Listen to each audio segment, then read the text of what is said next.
os que choram, né? Então, o Salmo 126 fala da grandeza do nosso Deus, né? Que o Senhor, Ele é o consolo para aqueles que choram. Então, vamos meditar na palavra do Senhor. Salmo 126 diz o seguinte: quando o Senhor restaurou a sorte de Sião, ficamos como quem sonha. Então a nossa boca se encheu de riso e a nossa língua de júbilo. Então entre as nações se dizia: grandes coisas o Senhor tem feito por eles. Com efeito, grandes coisas fez o Senhor por nós. Por isso estamos alegres. Restaura, Senhor, a nossa sorte como as torrentes do Neguebe. Os que com lágrimas semeiam, com júbilo ceifarão. Quem sai andando e chorando enquanto semeia, voltará com júbilo trazendo seus feixes. Amém? Vamos orar. Senhor nosso Deus, em o nome de Jesus, oh meu Deus, nós podemos dizer nessa noite: grandes coisas fez o Senhor por nós, por isso estamos alegres. Muito obrigado, meu Deus amado, porque o Senhor fez grandes coisas por nós, o Senhor tem grandes coisas preparadas por nós. Muito obrigado, meu Deus amado. Somos gratos ao Senhor e reconhecemos que tudo é o Senhor que fez, faz e fará na nossa vida, em o nome de Jesus. Fala conosco por a tua palavra, em o nome de Jesus. Amém. Amém. Pode sentar e vamos meditar nessa palavra que o Senhor Jesus tem nessa noite para cada um de nós, em o nome de Jesus. Então, graças a Deus, essa igreja, ela entende, né? Essa palavra claramente no coração, que a salvação, ela provém na nossa vida por Deus, né? Deus veio ao nosso encontro, né? E não é mérito nenhum nosso. Por isso que o salmista, ele começa dando glórias ao Senhor. Ele diz no versículo 1: quando o Senhor restaurou a sorte de Sião. Então, nós reconhecemos, meus irmãos, se nós estamos aqui porque Deus restaurou a nossa vida, Deus, Ele nos resgatou. Colossenses 1,13 diz: Ele nos libertou do império das trevas e nos transportou para o reino do Filho do seu amor. Então, eu creio que isso é bem claro no coração dos meus irmãos, né? Todos têm ciência disso, né? Que não é mérito nosso que nós estamos aqui, não é por nossa vontade, mas é porque o Senhor nos restaurou. E aqui o povo estava cativo na Babilônia há 70 anos, né? E no reinado do rei Ciro, eles foram libertos, conforme a palavra do Senhor assim dissera, que eles, por causa do pecado, quando Deus fez a promessa do povo de Deus entrar em Canaã, se apropriar de uma terra que manava leite e mel, Deus dá ordem para eles o que deveriam de fazer e o que não deveriam de fazer. E esse longo do tempo eles desobedeceram a Deus. E Deus assim cobrou deles. Deus permitiu eles serem levados cativos e eles ficaram cativos por 70 anos na Babilônia por causa da desobediência. Mas no tempo certo, Deus tira eles lá no reinado do rei Ciro, né? Então, eles podiam dizer, o rei Ciro nos libertou. Não, eles não atribuem glória ao rei, mas atribuem glória a Deus, né? Então, isso deve de acontecer na nossa vida, né? Deus, ele tem que ser prioridade, como o pastor falava na abertura do culto, né? Então, vocês podem ver que o pastor dizia: o Senhor me abençoou no Natal com uma bênção, né? Então, assim, a irmã Leonardo, um exemplo, Deus curou ela, Deus tirou ela daquele hospital, né? Assim Deus fez na vida de cada um de nós, né? Deus me deu essa reserva agora, né? A linguajar civil aqui é aposentadoria, a nós militar é reserva, né? Então, eu reconheço que foi Deus, que a misericórdia de Deus me sustentou nesse tempo todo, né? A Esther começou a trabalhar agora, esses dias, foi Deus que deu a ela um emprego, né? Então, o Júnior está baixado ainda na empresa, Deus proporcionou tudo isso no tempo certo, né? Cada um de nós, se chamar aqui, tem um testemunho para dar, e tenho certeza que todos vocês concordam com isso, que tudo isso que aconteceu na vida de cada um de nós, foi Deus que deu, né? Então, sempre glórias a Deus, Deus sempre prioridade na nossa vida, né? E como diz o povo, né? Quando o Senhor restaurou a sorte de Sião. Então, isso tem que estar sempre bem claro no nosso coração, né?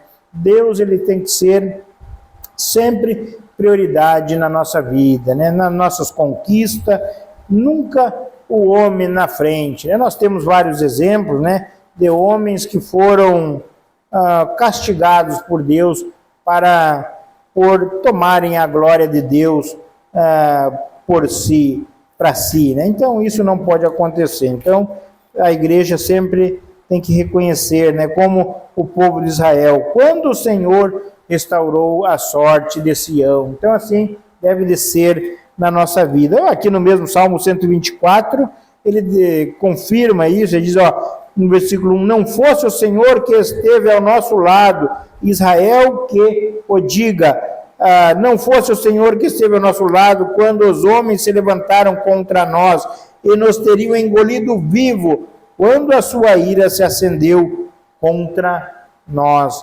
Então, o salmista aqui, ele está falando que se não fosse o Senhor que esteve ao nosso lado, né? E na nossa vida nós podemos dizer, né? Se não fosse o Senhor que pelejasse por nós, se não fosse o Senhor naquele dia, naquela noite, na minha vida, né? Onde que estaria eu nesse momento, né? Que nem a missionária Nair falou, se não fosse o Senhor guardar ela quando ela ficava sozinha com as crianças, né? Num lugar desconhecido, né? Então é Deus que guarda, né? Então sempre tem que ser assim a nossa oração de gratidão a Deus. E daí ele continua dizendo, ficamos como quem sonha. Que coisa maravilhosa, né, meus irmãos? Quando nós recebemos algo de Deus e nós entendemos, né, nós ficamos como quem sonha, nós ficamos tão maravilhados que muitas vezes nem entendemos, né, que parece que até não é real, né, mas isso acontece na nossa vida, né, parece que nós estamos sonhando, parece que não é verdade, mas é isso que acontece na nossa vida, né. Deus, como diz Efésios 3:20, ele sempre nos surpreende, né, Deus, Efésios 3:20 diz assim, Deus que dá além daquilo que pedimos ou pensamos, segundo o poder que opera em nós, né? Então, Deus está sempre nos surpreendendo, Deus sempre está pelejando por nós pelo melhor, né? Então, assim que ficou o povo quando ele reconheceu que o Senhor tinha restaurado a sorte dele, né? Então, assim que deve de ser na nossa vida, né? Sempre atribuirmos toda a glória, sempre ao Senhor, né? Nunca esquecer disso. O salmista diz no Salmo 103, né? Ele conversa com a alma dele, minha alma, bendiga o Senhor, tudo que há em mim, bendiga o seu santo nome. Depois ele repete de novo, minha alma, não te esqueças de nenhum só dos seus benefícios, o Senhor é quem perdoa todos os meus pecados, o Senhor é que sara as nossas enfermidades, o Senhor é que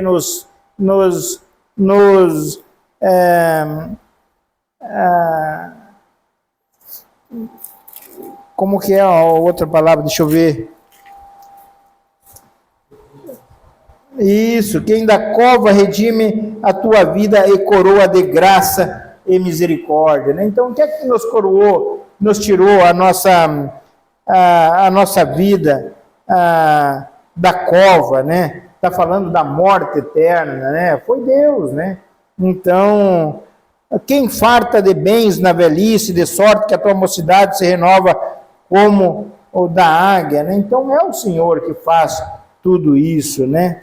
Então, da cova redime a nossa alma. Quem é que faz isso? É o Senhor. Então, nós temos que estar sempre ciente disso e conversando com a nossa alma, né? Porque a Bíblia diz que nós temos um inimigo, né? O inimigo anda ao derredor, né? Como leão, tentando nos enganar e nos devorar. Por isso que Jesus diz, na oração do Pai Nosso, livrai-nos da tentação, né? Então, nós temos que estarmos sempre com o coração grato ao Senhor. No versículo 2 ele diz, então a nossa boca se encheu de riso e a nossa língua de júbilo. Então, eles estavam numa situação de cativeiro, eles estavam uma situação que eles foram levados escravos, eles foram levados presos, mas no momento em que o Senhor restaura a sorte deles, a palavra de Deus diz que a boca se encheu de riso. E assim é conosco, né? Quando nós reconhecemos que o Senhor nos alcançou. Então, no Salmo 137, pode abrir lá sua Bíblia, eles não havia alegria no coração deles, né? Não havia alegria, o que acontecia? Havia choro somente, por causa que eles tinham saudade da terra dele. Olha o que diz o Salmo 137. Às margens do rio da Babilônia, nós nos assentávamos e chorávamos, lembrando-nos de Sião. Então, o que acontecia com ele lá na Babilônia, onde que estavam 70 anos?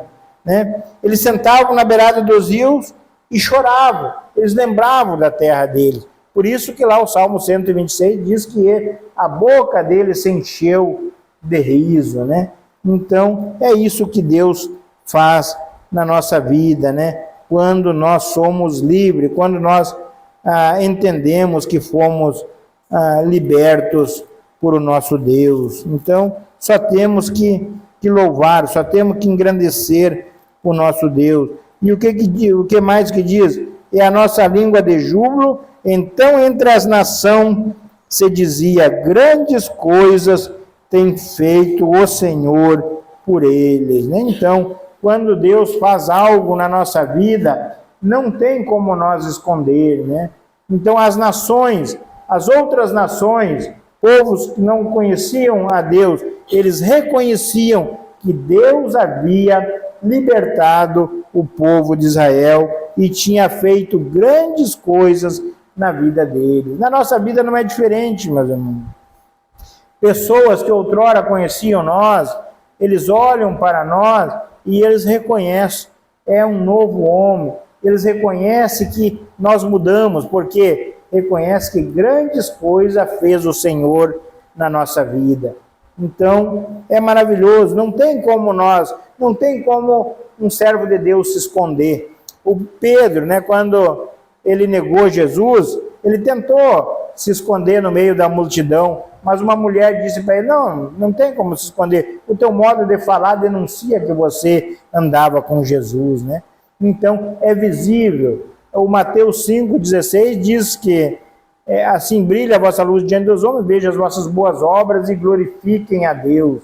Então, através da nossa vida, o nome de Deus ele é glorificado, né? Então, as nações viam que Deus havia libertado. O Mateus 5,14 ele fala, né, ninguém acende uma lâmpada para colocar debaixo da mesa, né? Mas em cima e alumia todos. Então, Deus nos chamou com um propósito, né, para nós termos bênção, né? E também Mateus continua dizendo que não tem como esconder uma cidade edificada sobre o monte, né? Tu está indo na estrada, tu vê uma casa lá em cima de uma serra, do monte, não tem como esconder aquela casa, né? Assim é a vida do crente, não tem como o crente se esconder, né? Então, cada um de nós, aonde que nós estiver, no nosso trabalho, na rua, não tem como nós se esconder, não tem como nós disser assim, que não conhecemos a Jesus, não tem como nós dizer que tudo que acontece na nossa vida não foi o Senhor que fez, né? Não tem como nós dizer isso, porque, primeiramente, nós reconhecemos E Cristo que está na nossa vida, ele reflete através das nossas obras, e as outras pessoas, elas veem, então é visível, né? Então, graças a Deus por isso, que a gente, como diz a palavra do Senhor, né? Que não tem como esconder a cidade edificada sobre o monte, né? Então não tem, é visível. Lá em Gênesis 39 fala, né, do José, quando ele foi levado preso na casa de Potifar, e ele ficou de escravo lá na casa do Potifar, né? E o Potifar, vendo que Deus era com ele, colocou sobre chefe de tudo que tinha na casa dele, né? Então Potifar viu que José era diferente, Potifar viu que Deus era com José. A própria palavra de Deus diz em Gênesis 39, versículo 1 e o 2, né? E Deus era com José. No 2 diz, e vendo Potifar que Deus era com José, pôs mordomo. Depois José foi lá para a cadeia, né? A Bíblia fala de novo, e Deus era com José, né? Então, esse que é o segredo da nossa vida, né? Então, Deus ser conosco. O povo estava lá na Babilônia, mas Deus era com ele. Eles tinham pecado, eles tinham errado, mas Deus era com eles, e a graça de Deus era com eles, né? E assim Deus restaurou a sorte deles de volta, né? Então é assim conosco, né? Nós erramos muitas vezes, falhamos, a Bíblia diz que se nós dissermos que não temos pecado, fizemos Deus mentiroso, então nós somos pecados, né? Mas a graça de Deus não deixa de nós sermos consumidos, a misericórdia, como diz Lamentações 3:22, né? A misericórdia do Senhor é a causa de não sermos consumidos, ela não tem fim, ela se renova toda manhã, né? Então, naquele momento que o povo tinha pecado ali, Deus disse que não era para eles se envolverem com as mulheres daquela terra, não era para eles adorarem outros deuses, né? Foi tudo que eles fizeram, se envolveram com outras mulheres, deram os filhos, deram as filhas, casaram, e deram-se em casamento, adoraram outros deuses que Deus tinha proibido, né? E Deus podia ter destruído eles, né? Mas Deus usou de misericórdia, né? Então, vimos que, como diz Lamentações, né? A misericórdia do Senhor é a causa de não sermos consumidos, né? Então, é isso, meus irmãos. As lutas vêm na nossa vida, né? Passou aquele tempo, 70 anos passou lá, mas passou, na nossa vida é assim, muitas vezes entramos, cada um de nós está passando por uma luta, não sabemos o tempo que ela vai durar, mas temos a certeza que ela vai passar, né? E o Salmo 30, versículo 5 diz, o choro pode durar uma noite, mas a alegria vem ao amanhecer, né? Então tem dias difíceis, que nem cada um de nós pode testemunhar, passar, a missionária falando ali antes do período que ela passou, um momento difícil, né? Mas passou, na minha vida passou, na vida de cada um de nós passou, tivemos, e talvez vamos passar por momentos difíceis, né? Eu estou passando um momento com o meu avô lá, está com dificuldade de caminhar, né? Então está acamado por enquanto, né? Mas eu sei que isso aí uma hora vai passar, entendeu? Vai passar, em nome de Jesus vai passar, né? Então, vai passar, isso eu tenho a certeza, né? Então temos que fazer o quê? Esperar no Senhor, né? Que o Senhor venha restaurar assim como Deus restaurou a sorte de Sião, como Deus restaurou a sorte do povo de Israel, Deus vai restaurar a nossa sorte. Em tudo tem um propósito, né? Então temos que esperar, porque o povo de Deus ele tem essa esperança, né? Então tudo vai passar, meus irmãos. Vamos continuar aqui no versículo 13.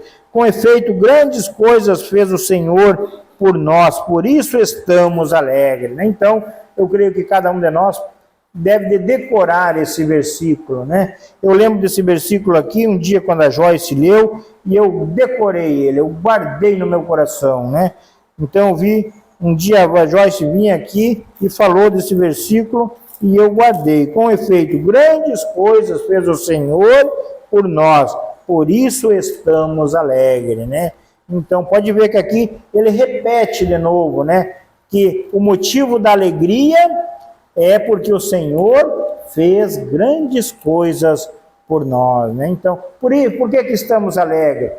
Não é força do meu braço, não é por meu mérito, é porque grandes coisas fez o Senhor por nós, né? Então, isso tem que sempre ficar bem claro, né? Que o motivo da nossa alegria é que Jesus fez grandes coisas por nós. O motivo da nossa salvação é porque Jesus foi até a cruz e pagou a nossa dívida, né? Não é porque eu venho no culto, não é porque eu oro, não é porque eu leio a Bíblia, não é por isso, né? Porque o Senhor me resgatou, o Senhor me libertou, como diz a palavra. Deus amou o mundo de tal maneira que deu o seu Filho unigênito para todo aquele que nele crê não pereça, mas tenha a vida eterna, né? Então, foi por causa do Senhor, né? Então, nós temos que ficar bem claro no nosso coração para que jamais aconteça de nós tomarmos a glória de Deus. Então, tudo que você fizer na vida, sempre atribua glórias a Deus. Como o povo aqui, ele depois do cativeiro, grandes coisas fez o Senhor por nós, né? Não foi o rei Ciro, que o rei Ciro ele foi usado por Deus, né? Para que o projeto de Deus fosse estabelecido na nossa vida, né? Então, é assim que acontece na nossa vida. E depois aqui, quando chega no versículo 4, diz: restaura, Senhor, a nossa sorte como as torrentes do Negueb. Então, depois que Deus tirou eles do cativeiro, quando eles chegam em Jerusalém, eles verem a cidade destruída, eles verem a cidade em ruína, e daí eles clamam novamente ao Senhor: Senhor, agora dai-nos força, Senhor, para nós restaurarmos a cidade. Então, nós vimos em Neemias, nós vimos no livro de Esdras, toda essa história, a recuperação da cidade, né? Então, foi com esforço, foi com grande luta, com muita dificuldade, com muito serviço, que eles reconstruíram a cidade, né? Então, e no momento que estavam reconstruindo, muitos inimigos se levantaram para derrubar e fazerem eles pararem com a obra, mas eles foram perseverantes, né? Então, assim tem que ser na nossa vida, né? Nós temos que dizer, assim como o povo pediu a Deus, quando nos depararmos com as dificuldades: Senhor, restaura, Senhor, a nossa sorte como as torrentes do Negueb. Essas torrentes do Negueb aqui, fala que esse Negueb ele era um vale seco que numa determinada época do ano ele recebia as águas que desciam da montanha e tornava ele saudável, né? Dava vida àquele vale, né? Então ele está dizendo: assim como o Senhor, de tempo em tempo, o Senhor envia as águas da montanha e dá vida a esses vales secos, o Senhor restaura a nossa sorte, né? A nossa cidade está seca, está como esse vale seco, né? Está tudo destruído, não tem porta, os muros foram derrubados, né? Mas o Senhor, assim como o Senhor restaura os torrentes do Negueb, restaura a nossa vida, dá-nos condições para restaurar. E no versículo 5 ele diz: os que com lágrimas semeiam, com júbilo ceifarão. E está falando de perseverança, né? Então, no meio daquelas lutas, eles não flocharam, eles não desistiram, porque havia uma recompensa, como diz no 6, né? Quem sai andando e chorando enquanto semeia, voltará com júbilo trazendo os seus feixes, né? Então está falando que a nossa vida não será só vitória, como diz aquele louvor, né? Agora é só vitória, né? Então nós vamos ter luta, vamos ter dificuldade, nós vamos, na caminhada, nós vamos andar semeando e chorando, caindo e levantando, mas há uma promessa de recompensa, né? Está dizendo que enquanto semeia, voltará com júbilo trazendo os seus feixes, né? Então, está falando que há uma recompensa para aquele que persevera na obra do Senhor, na palavra do Senhor, né? Coríntios 15:58 diz que sede firmes, constantes e abundantes na obra do Senhor, sabendo que no Senhor o vosso trabalho não é vão, né? Como o pastor Ademir falou também aqui agora na confraternização, Hebreus 6:10, né? Que fala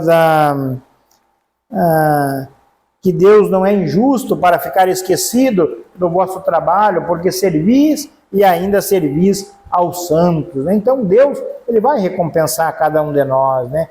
Deus dará o galardão a cada um. Pedro diz, Jesus, e nós que largamos tudo para te servir. Jesus diz assim, nessa vida 100 vezes mais, e no porvir a vida eterna. Há uma recompensa para nós que largamos tudo, como diz o pastor, né? Aquele que ama o Senhor acima de todas as coisas, acima do seu pai, da sua mãe, né? Ele tem uma recompensa, tem o seu galardão. Está falando de salvação, né? Então, o Senhor, aquele que tem o Senhor como prioridade na sua vida, ele será salvo, né? Então, era essa palavra que eu deixo, meus irmãos, né? Que tem como título, né? O consolo para os que choram, né? Então, assim como Deus consolou esse povo, assim como Deus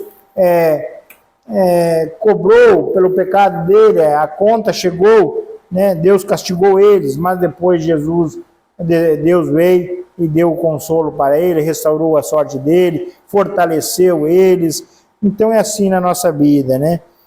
Há um consolo para nós. O Senhor é esse consolo. E quando isso acontecer, temos que atribuir glória ao Senhor, né? Sempre glória ao Senhor. O Senhor fez, o Senhor vai fazer, está nas mãos do Senhor. Senhor, seja feita a tua vontade. Né, Júnior? Que nem nós orávamos sempre com o Júnior, né? Quando a nossa irmã Leonarda estava lá. Senhor Jesus, temos orado por a nossa irmã. Ela está nas tuas mãos, Senhor Jesus. Faz a tua vontade. Uma oração de confiança, né? Entregamos tudo nas mãos do Senhor. Senhor, faz a tua vontade. E é isso que agrada ao Senhor. Amém? Agradeço pela oportunidade e passo a palavra ao pastor Ademir, em nome de Jesus. Amém, pastor. Amém. Glória a Deus. Vamos colocar em pé, irmãos.